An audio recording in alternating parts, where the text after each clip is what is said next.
Сәлем достар, бүгін біз сіздермен бірге үй жағдайында сүзбелі ватрушки жасайтын боламыз.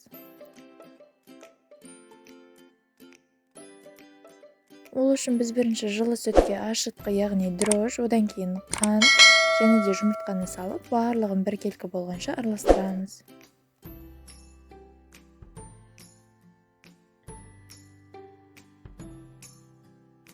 Кейін үстіне ұнды бірнеше бөліктерге бөліп осылай елейміз.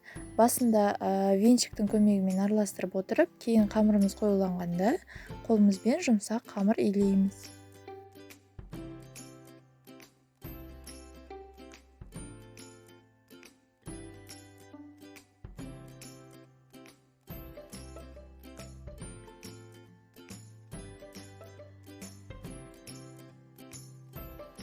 Қамырды толықтай илеп болған соң үстіне жұмсақ сары майды қосып, сонымен тағы да қамырымызды илеп шығамыз.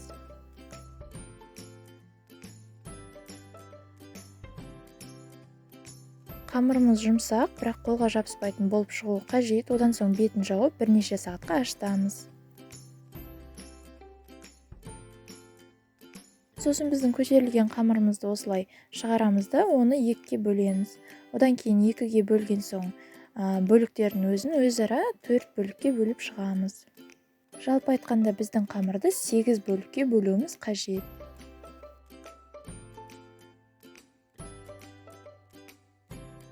Одан соң бөліп болғаннан кейін қамырдың барлығын осындай дөңгелек формаға келтіреміз. Сосын үстінен сүлгімен жауып 15 минутқа тындырып қоямыз.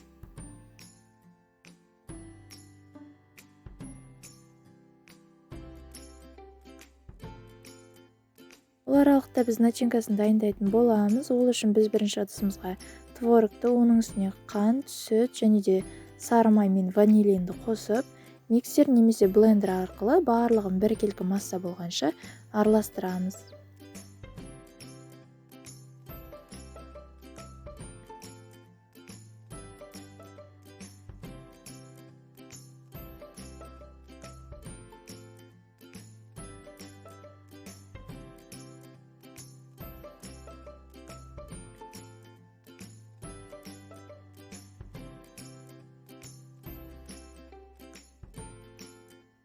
Біздің масса осындай біркелкі болуы қажет.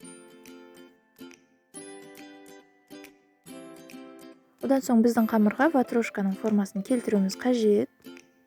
Ватрушканың формасын видеодағыдай қолыңызбен не болмаса стакан арқылы жасасаңыз болады.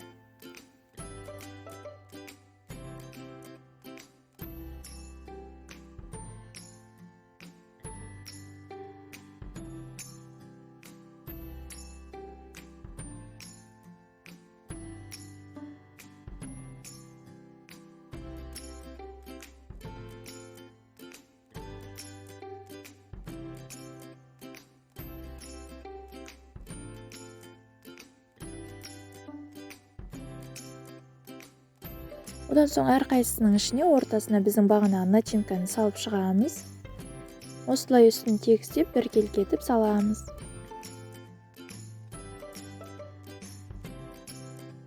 Одан соң жұмыртқаның сарыуызына 2 ас қасық сүтті қосып біркелкі етіп араластырамыз да біздің ватрушканың шетіндегі қамырына жағып шығамыз.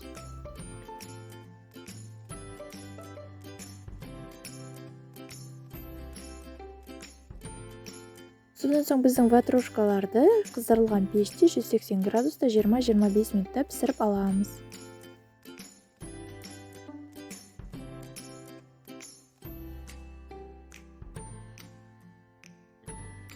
Біздің ватрушкалар өте тәтті әрі нәзік болып шығады. Қамыры өте жұмсақ. Міндетті түрде дайындап көріңіз, ас болсын.